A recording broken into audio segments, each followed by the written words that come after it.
You always look at the outer part of a computer, but have you ever wondered how does the computer actually work with the main components that are inside? Well, if you don't know how it works, stay tuned because today we are going to be taking apart this computer. So the first thing would be to power off the laptop.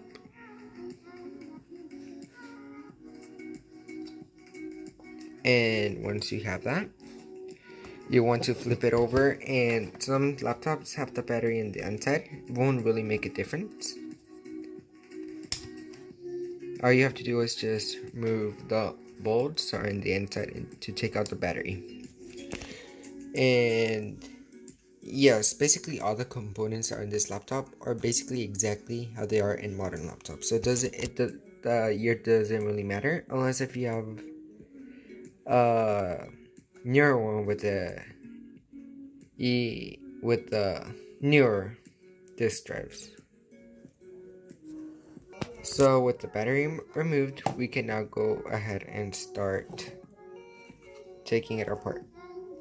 So yes, now I grab my screwdriver that fits here.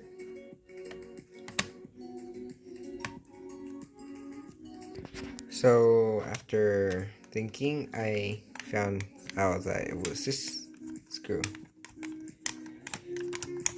So this has a regular old basic screwdrivers that you just remove. And since this is kind of old, you don't actually take them off unless if you have a magnetic one. And it only has 2 screws, but you probably have more. And once that is done, grab this one, magnetic one.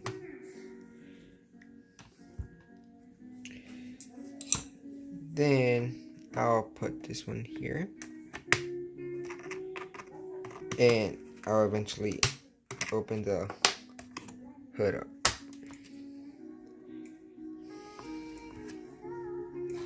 Might seem like if you're breaking it at first, but really you're not.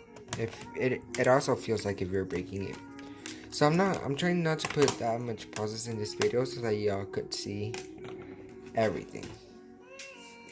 So as you can tell, I really need to dust this off, which is, I think this is my processor. And this, as you see here, is my RAM. So now I'm going to be talking about specific parts of a computer. And yes guys, this is Wi-Fi certified. Remember those stickers that you always saw on computers and it was like, wow, so modern? Which now we don't see anymore because every single computer is Wi-Fi certified. So here are basically the 2 main parts of a computer that I was able to take off, but we are still going to talk about the rest that are inside this laptop at least. So first of all, I have my disk drive, which happens to be a Seagate one.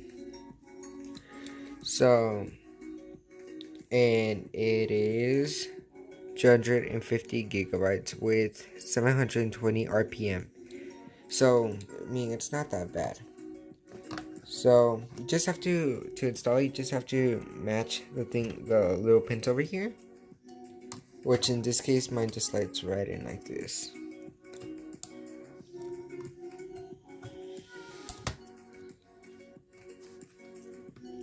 Old laptop. So this is what contains all your files, including your operating system. So that's why whenever you install a new operating system, it says that it'll delete everything from your disk drive.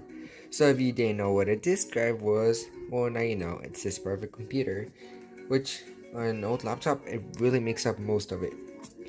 Then here you have your RAM. By the looks of it, as you can tell, it's 1 gigabyte of RAM, and it even says there 1 gigabyte of RAM, and it's a Samsung. So this is the very first one that came with this hard drive. I mean, with this computer, which eventually I'm going to replace it whenever I install a modern copy of Windows. So RAM stands for, hold on. Okay, no, RAM.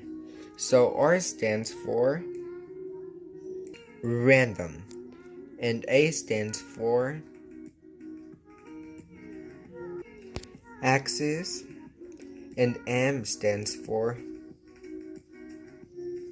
memory. If not, just look at this. Random access memory.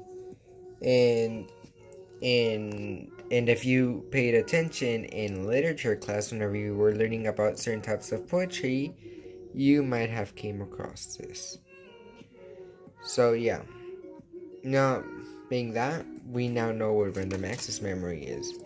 Well, you know what RAM means, but you might not know what it actually does. So what this thing does is whenever you open an application on your computer, like it's not like memory as in this, like the memory of the computer. It's actually more like in memory that whenever you open the application, some of them, like the thing that defines the speed of the application goes into that thing, into the RAM. So then eventually the RAM, it will only give it like approximately like, for example, 25% of a gigabyte, because this is only a gigabyte of RAM. So of course the application will go slower, and as you add more, then eventually this 1 gigabyte of RAM will overload, and the computer will start to freeze because there will be no more random access memory. So that is why it is recommendable for you to update your RAM. And as for the installation, it's really not a hard process. You just stick it into this pins, and then push it down, and there it clicks into place. And as for your processor, yes, you might have heard of Intel Core i7, i5 5th generation, 9th generation, or whatever. You might have heard about that. But since this is a netbook, which was a small computer, it only had Intel Core. So what Intel Core was, it just saved more energy, and pretty much the higher core you have, the more energy it will take away. So this is still used in modern tablets, like this one.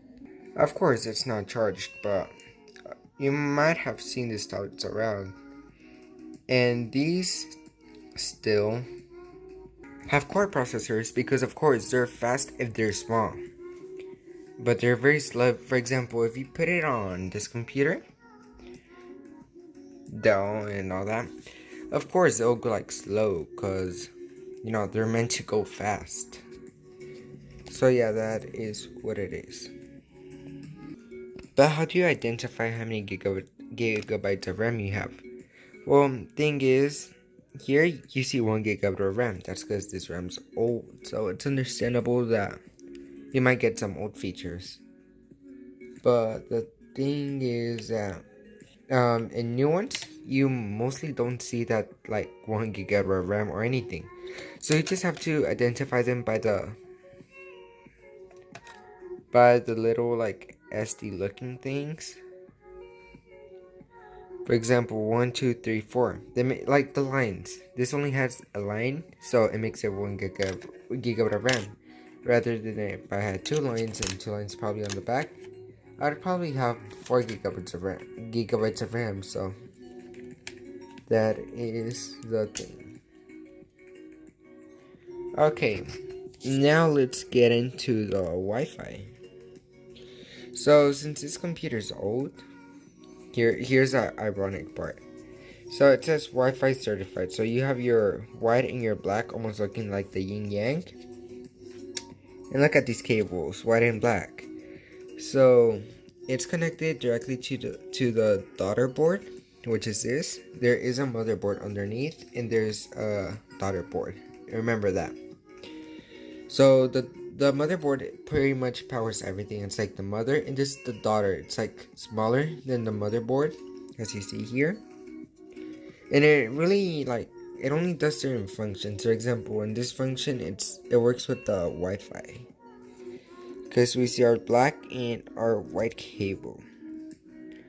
And they're more like antennas rather than, no.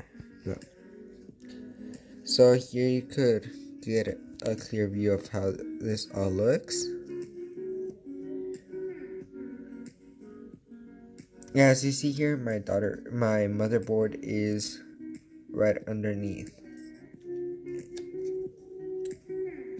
I'm not sure if you can tell, but this computer's pretty old. Like, look at this plastic. I actually need to clean it because it's already like very dirty.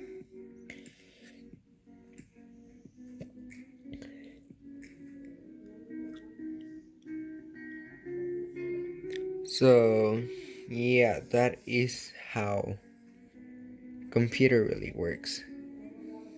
So, yeah, next time you use a computer, remember what makes up the computer that you're using. And to think that all this creates this. And before y'all comment something, which of course you won't because y'all never comment, but just in case you comment, yes, I did put everything back together because it'd be kind of dumb to, just do like that. So yeah, I'm typing in my password and all that, just like the boot password, not the actual one. And as you see here, this one actually tells you what processor you have. For example, Intel Atom, the thing that we saw basically on this laptop, that was an Atom, which the tablets today still have because it's efficient on smaller things.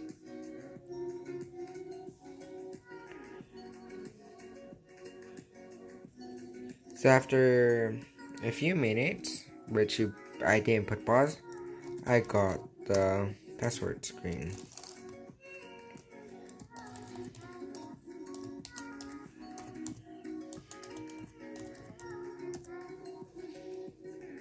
Look, welcome from Windows.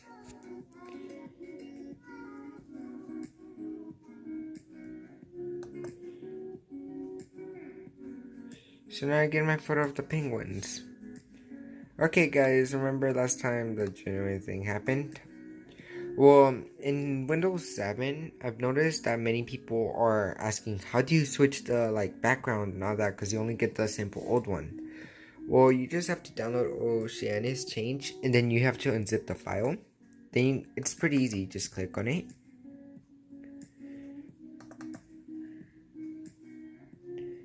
And you just browse, for example, pictures, default wallpaper, or just stuff like that. In general, for example, I do simple pictures because for example, if I want this plateau, I just click on it and check mark it, press save changes, bam, my screen is now plateau. See, it's even pretty neat. It's so organized. It's just great. So to think that all that we saw right underneath basically the keyboard is what you see here. So for example, Chrome, I'm back to the RAM. For example, I'm going to make Chrome use a lot of that RAM because I'm going to make Chrome receive basically 100% of the RAM. Look what happens. So I know that Chrome's open already. Now I'm just going to open a lot of screens just because.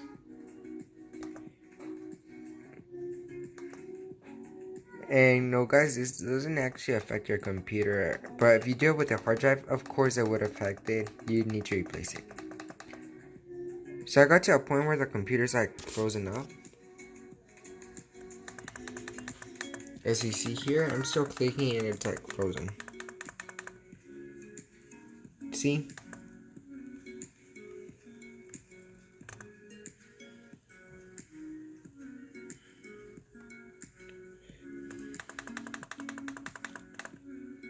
We could already see the fan starting to blow harder. Look. I'm putting the microphone close to the fans.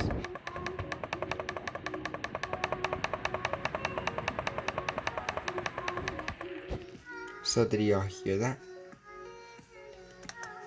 Okay, see, it's now frozen. It refused to turn down. So that is our main components for the Toshiba and other computers. Thank you guys for watching.